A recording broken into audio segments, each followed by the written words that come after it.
pessoa com convicções lutar por uma causa, ainda que dessa mesma possa sofrer repreensões públicas e por vezes ser afastado socialmente pela sua frontalidade, é algo característico do ativismo social em Moçambique. Saudações, seja bem-vindo ao Arena Universitária. Nesta edição, recebemos a ativista social, investigadora e antiga jornalista da Agência de Informação de Moçambique, Fátima Mimbiro, uma figura que tem sido bastante ativa em várias ações de defesa dos direitos humanos em Moçambique. Fátima, seja bem-vinda. Muito obrigada. Boa tarde. Boa tarde, obrigada. Fátima Mimbiro é natural de Maputo, passou pelas escolas do Alto Maé, Estrela Vermelha, Francisco Manhanga e, por fim, Escola de Comunicação e Artes, para fazer jornalismo. Integrou o primeiro grupo do curso de jornalismo. Por que a escolha deste curso? Bom, muito obrigada primeiro pelo convite, pelo interesse que tem pela minha história pessoal. A minha história com a ECA é uma história acidental, se podemos assim dizer. Na verdade, quando eu concorri para a universidade, eu queria fazer entre o curso de Direito e Linguística ou Sociologia. Acontece que estes três cursos são cursos bastante concorridos e na primeira oportunidade de concorrer não consegui passar, e quando abriram a segunda vaga do exame de admissão, havia novos cursos. Então eu fui pesquisar alguns cursos e alguns dos quais estava lá a ECA, o curso de jornalismo. Então eu pensei, são 65 vagas, é um curso novo, a possibilidade de haver mais concorrentes comparado àqueles cursos já tradicionais era muito reduzida para este curso. Então eu vou concorrer. Se eu entrar por este curso, eu depois vou mudar para o curso de sonho que eu quero. E eu ainda nem estava bem decidida, como disse, estava com os três. Entretanto, concorri e infelizmente consegui entrar, e quando fui visitar o plano de estudo, o currículo, portanto, do curso, achei o curso bastante interessante. Primeiro, por ser multidisciplinar. Eu nunca tinha tido nenhuma relação com direito e pela primeira vez eu ia estudar direito, noções de direito. Nunca tinha tido relação com economia, tivemos noções de economia.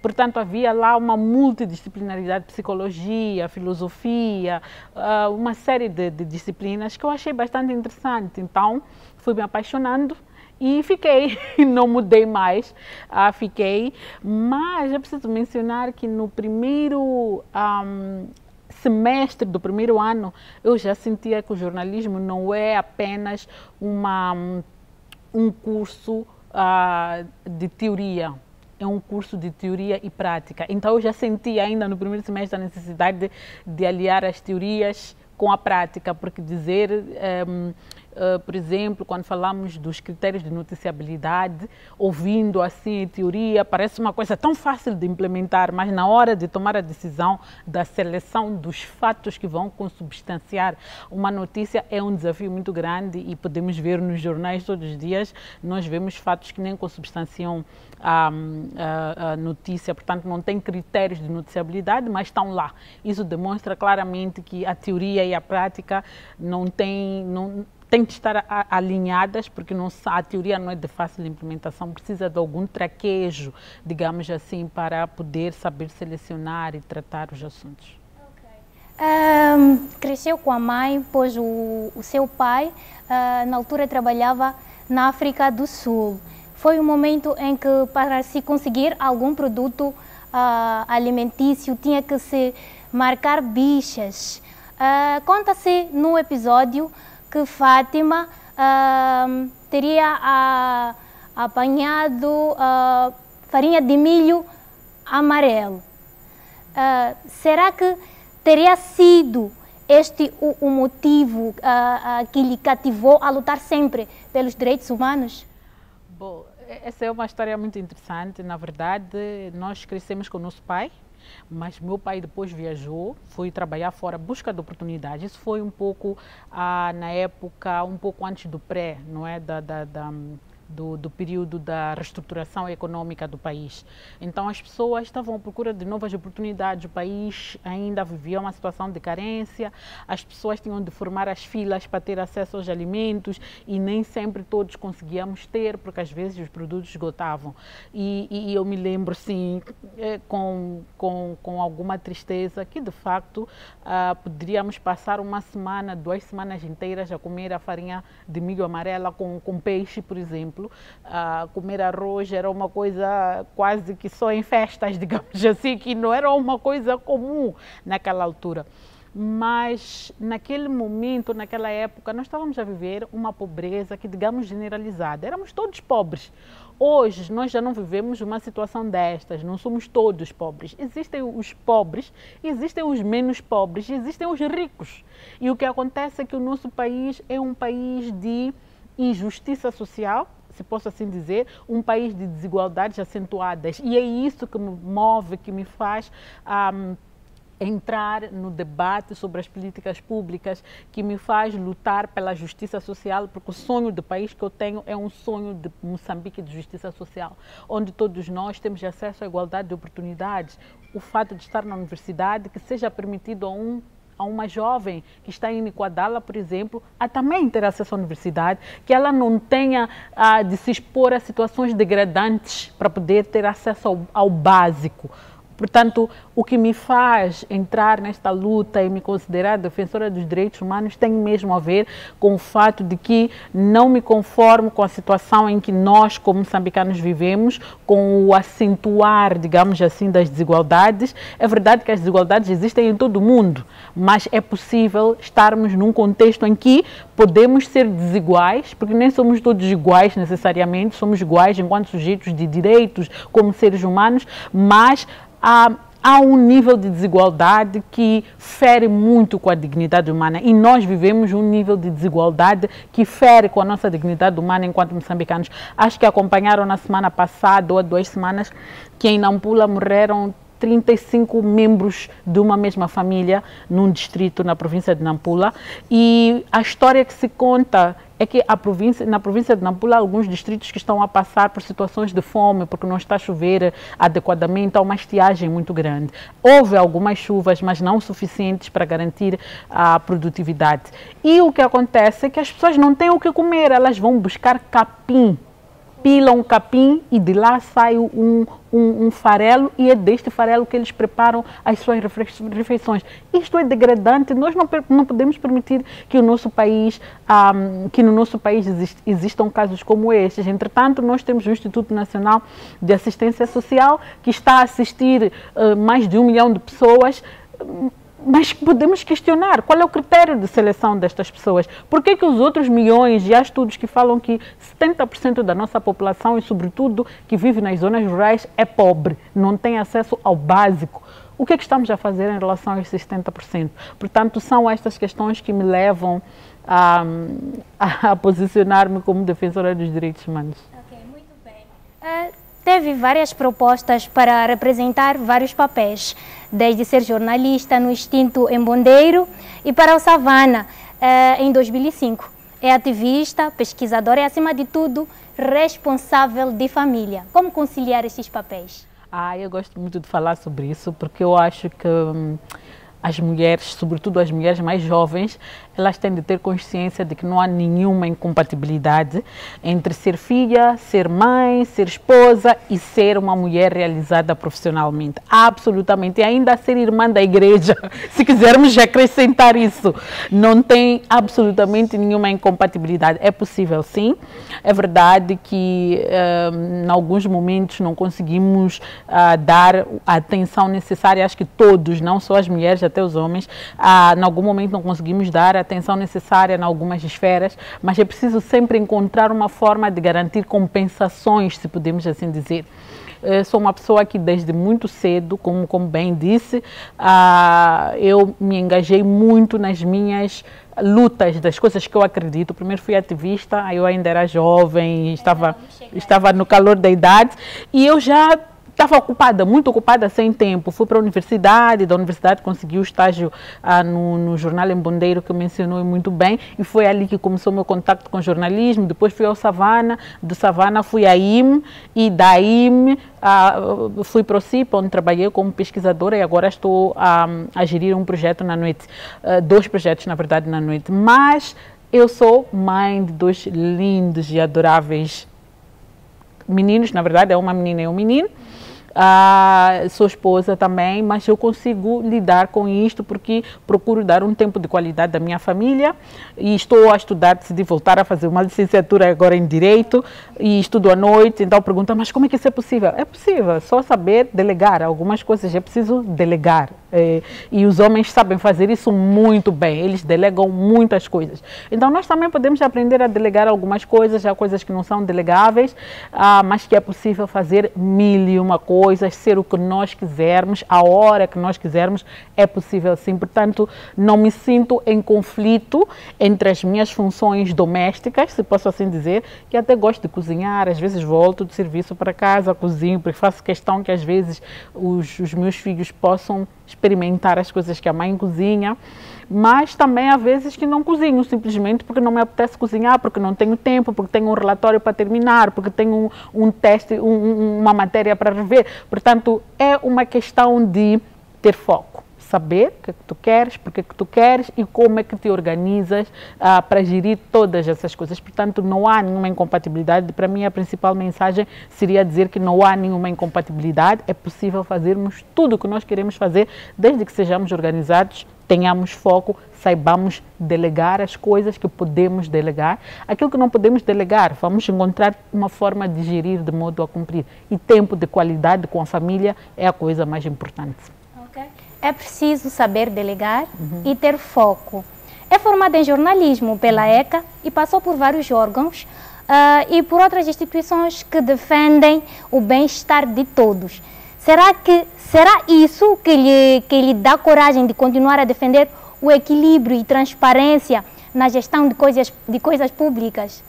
Eu acho que temos que perceber, todos nós, que antes de sermos qualquer outra coisa, nós somos moçambicanos.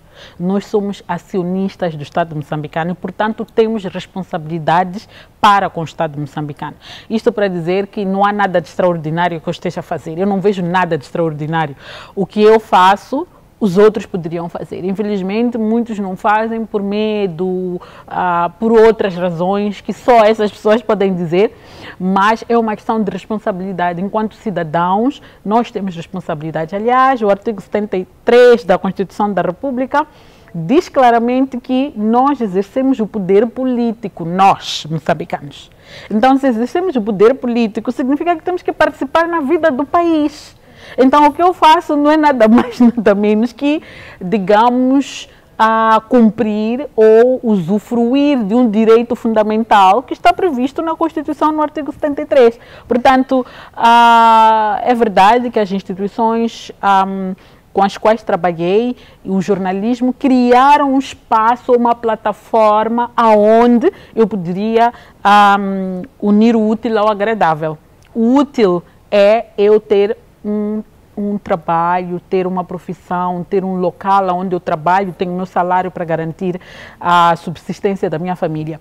A outra, o agradável, é fazer o que eu gosto e ainda fazer outra coisa útil, que é contribuir para o bem-estar do meu país, para o progresso do meu país. Portanto, não há nada de extraordinário aí. Acho que só, talvez, fui um pouco sortuda por ter conseguido encontrar plataformas que se ajustam muito àquilo que é, digamos, que são as minhas lutas, se eu posso assim dizer. O jornalismo sempre foi, sem dúvida, um espaço onde era possível trazer as questões candentes da vida do país, levantar o debate, discutir, reportar, e eu sempre pautei por um jornalismo, apesar de ter trabalhado, por exemplo, na IME durante 7 anos, e a IME é um órgão estatal, e há muito a ideia de que lá só se reproduz o discurso político, mas eu encontrei um estilo que me permitisse não violar o estilo do órgão, mas também não me descaracterizar, não descaracterizar o meu próprio estilo. E depois, nas organizações onde eu trabalho, me ampliam muito mais o espaço, porque eu tenho, digamos, oportunidade de falar, portanto, de expressar a minha opinião, enquanto no jornalismo é mais, digamos, de reprodução, não é um pouquinho de interpretação. Ali eu falo na primeira pessoa, eu interajo diretamente com os interlocutores do governo, do parlamento, da sociedade como um todo. Então, tudo isso permitiu com que eu tivesse a plataforma adequada para eu poder fazer aquilo que eu gosto, para fazer aquilo que eu acho que é útil, dar a minha contribuição para o meu país. Okay. Ainda sobre o jornalismo, está numa sociedade democrática, na óptica de Fátima, qual deve ser o papel do jornalismo na formação de pessoas capazes de apresentar suas opiniões sem temer represálias? Primeiro, o próprio jornalismo tem que ser independente. E a independência do jornalismo, dos jornalistas, não é uma questão formal apenas de ter independência escrita na lei, garantida na lei, nos regulamentos, mas é de nós próprios compreendermos que o exercício do jornalismo pressupõe ou exige independência e liberdade de pensar e de agir. Isto, para mim, é um pressuposto importante, porque nós hoje vemos muito jornalismo medíocre. E é preciso dizer isso porque as pessoas não são livres, as pessoas não conhecem o sabor da liberdade.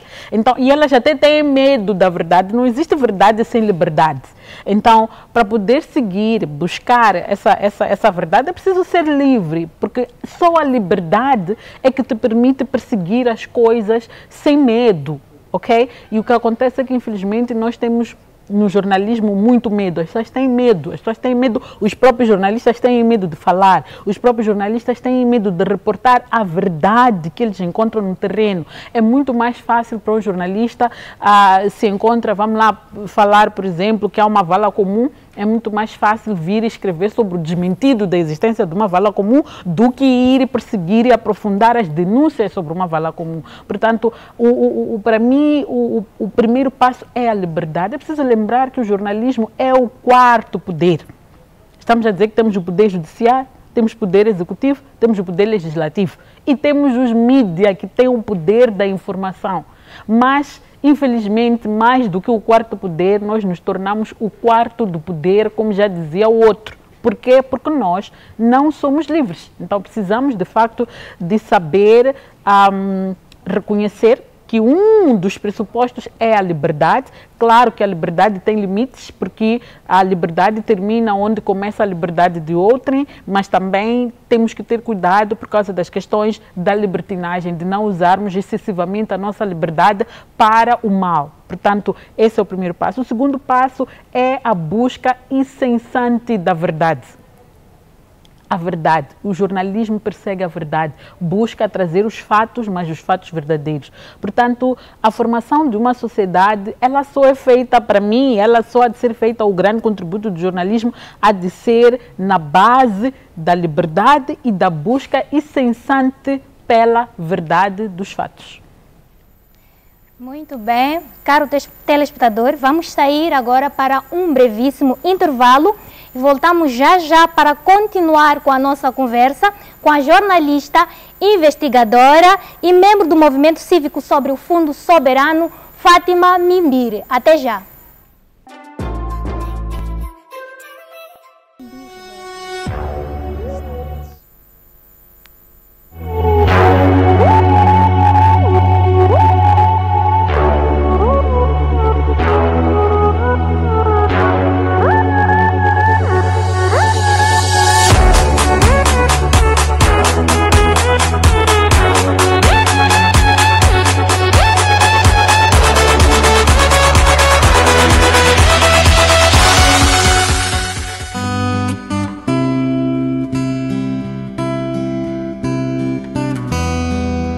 Se for a sair de casa, use a máscara o tempo todo. Previna-se contra a Covid-19.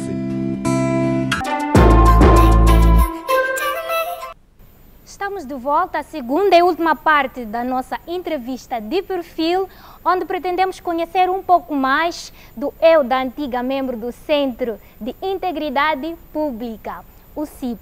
Fátima, bem-vinda de volta. Já não a vemos no CIP.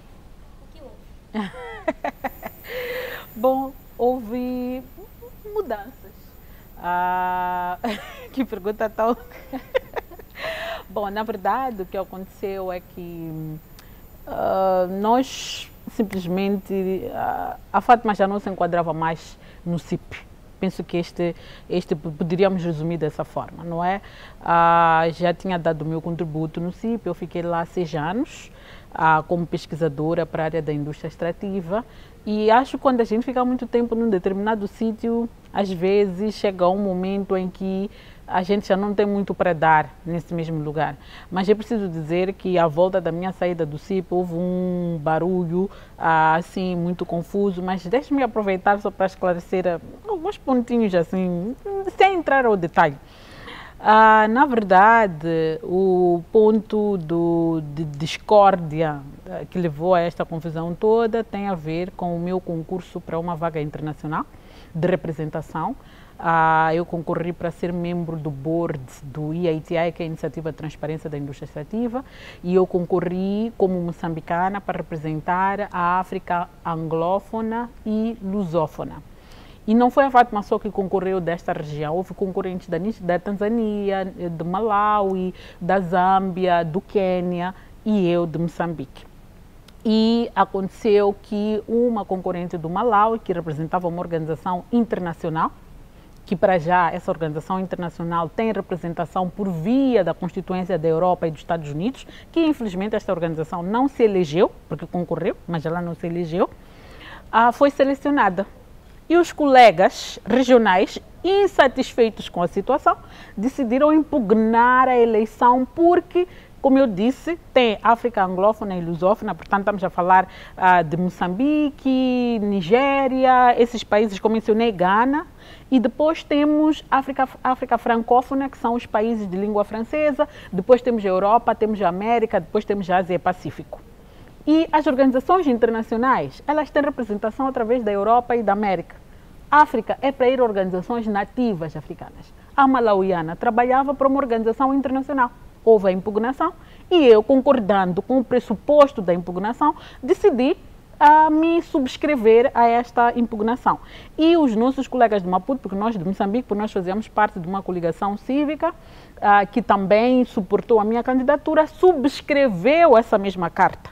E por via dessa subscrição da carta, o logo da instituição esteve lá. Eu penso que este foi o centro da questão. E na altura, um erro que eu preciso reconhecer que possa ter ocorrido é que todo o processo aconteceu de uma forma muito rápida, a impugnação e tudo, porque era preciso ganhar tempo.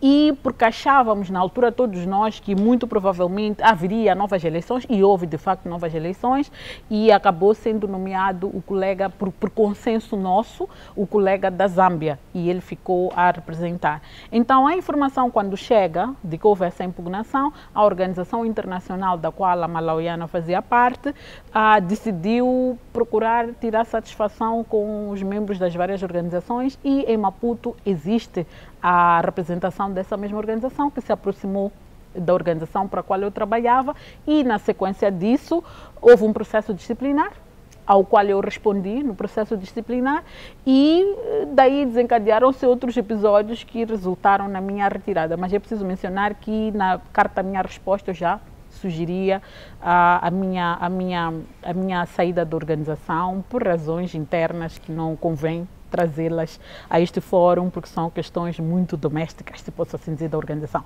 O importante que eu acho que é preciso ficar registado é que as pessoas passam, mas as organizações permanecem. Okay? A Fátima saiu e eu fico muito satisfeita que novas pessoas tenham emergido na organização e que a organização continue a fazer o seu trabalho. Eu estou agora a dar o meu contributo noutras organizações, um dia vou sair dessas organizações, vou para outras e vou continuar a fazer o meu trabalho. O ponto central é que a Fátima Mimbiri existe e a Fátima Mimbiri vai continuar a existir, ligada ou não às organizações. Portanto, eu, enquanto cidadão, como disse, tenho a minha própria agenda, que é contribuir para um país bom para mim. Eu quero viver num país onde eu possa andar à vontade numa estrada, sair daqui até Cabo Delgado sem me preocupar com buracos, poder ter uma ligação ferroviária de Maputo a Cabo Delgado, eu viajar em um dia até Cabo Delgado. Quero poder andar, me sentir livre, em paz, em qualquer lugar do meu país. Quero poder dormir com as janelas abertas, sem medo que um ladrão vai entrar na minha casa. Quero poder pensar que eu posso ter um problema de saúde e amanhã vou ter atendimento de qualidade na unidade sanitária e sem ter que fazer custos adicionais, como já fazemos hoje. Temos que ir à clínica privada e por aí fora, outros até têm que ir para o exterior para ser cuidados. Eu quero poder ter tudo isso no meu país, tanto quanto acontece, por exemplo, com os suecos. Estão lá no país deles, ficam velhos, têm uma reforma como deve ser, eles têm uma paz, eles vivem uma tranquilidade, até os índices de criminalidade são quase zero. Portanto, eu sonho em viver num país assim e vou continuar a lutar por esse país, independentemente de estar ligada ou não a uma organização. Aliás, já mesmo na época em que eu era jornalista, eu era tida como uma jornalista intragável, porque em algum momento ficava muito difícil ficar só ali como um agente interlocutor. Em algum momento me dava vontade de dizer, mas não é bem assim, a realidade é outra. E me lembro que já houve até um episódio, que para mim é o episódio mais marcante da minha profissão enquanto jornalista. E permitam-me contar esse episódio, porque eu acho que é muito interessante. Em 2008, houve a crise de cereais no mundo inteiro, que antecedeu um pouco a crise econômica. E o governo estava a implementar a estratégia de Revolução Verde. Acho que todos nós nos lembramos desse período. E o governo decidiu, para responder a esta crise de cereais, que ia transformar isso numa estratégia de produção de alimentos. E assim foi. No sábado, eu ainda estava na IME, às 11 horas somos convocados para uma conferência de imprensa. E eu é que estava a trabalhar nessa semana. Fui à conferência de imprensa e na altura o ministro era o Soares Nhaca.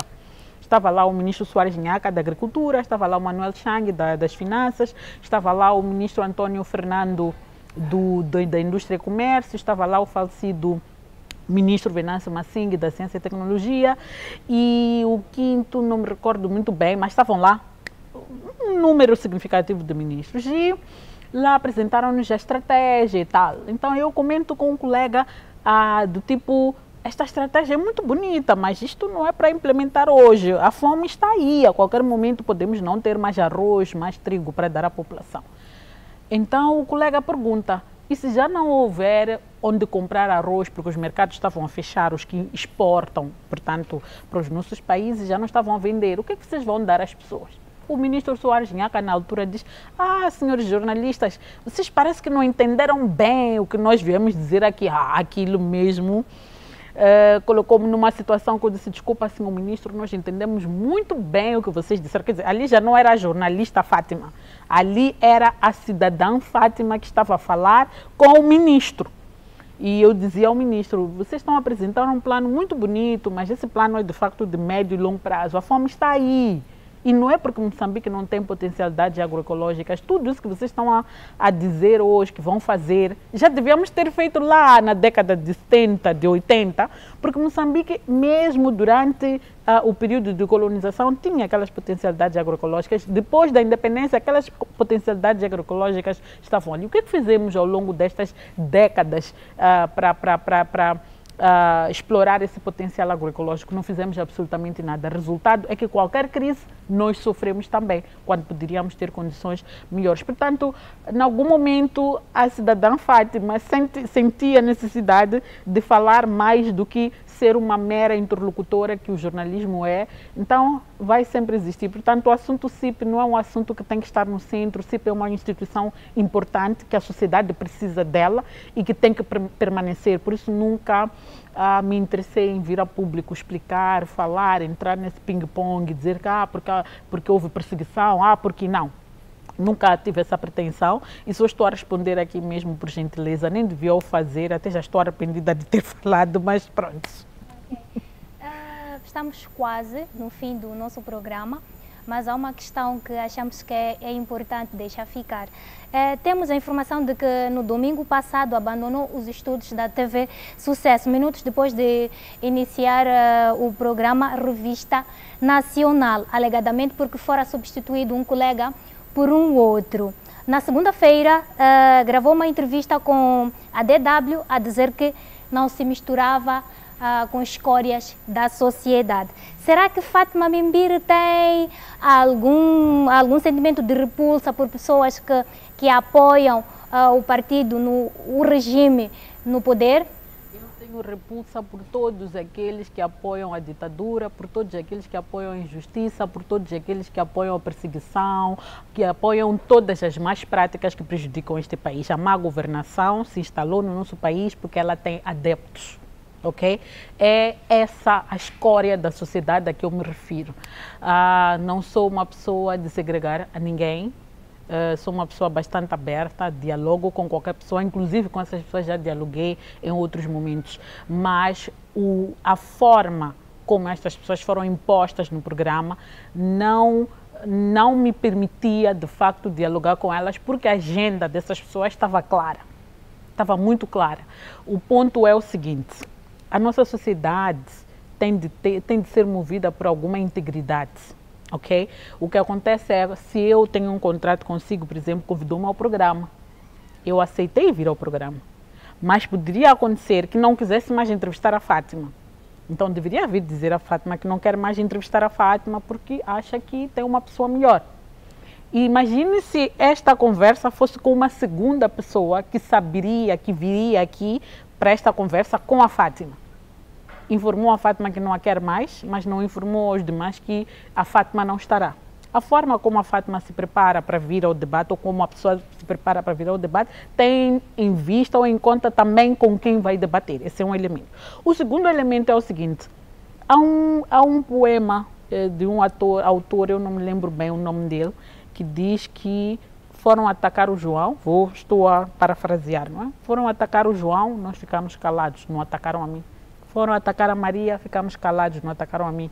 Atacaram toda a sociedade, até que fiquei eu sozinha e eu não disse nada. E quando me vieram atacar, já não tinha ninguém para fazer nada por mim. Então acho que é importante que a sociedade também se levante e diga não a determinadas práticas. Nós não podemos continuar a ficar em silêncio perante determinadas investidas. Mataram Sibaciba, ficamos calados, não aconteceu nada. Sibaciba, quem é Sibaciba? Já passam décadas. Nunca ninguém nos disse o que aconteceu com Sibaciba. Mataram Cardoso. Bom, como tinha a ver com questões do banco, houve mais evidências, houve um julgamento. Mataram Sistac, até hoje não temos informações. Mataram tantos outros que desapareceram, não sabemos onde é que estão. Nós estamos calados. Amanhã vão matar a Fátima, quem vai falar pela Fátima? Amanhã vão matar a Maria, quem vai falar pela Maria? Então hoje começa assim, num programa, vão tirar o Chival, mas poderia ser a Fátima. Então, se nós não nos levantamos em solidariedade, é preciso que isso se diga.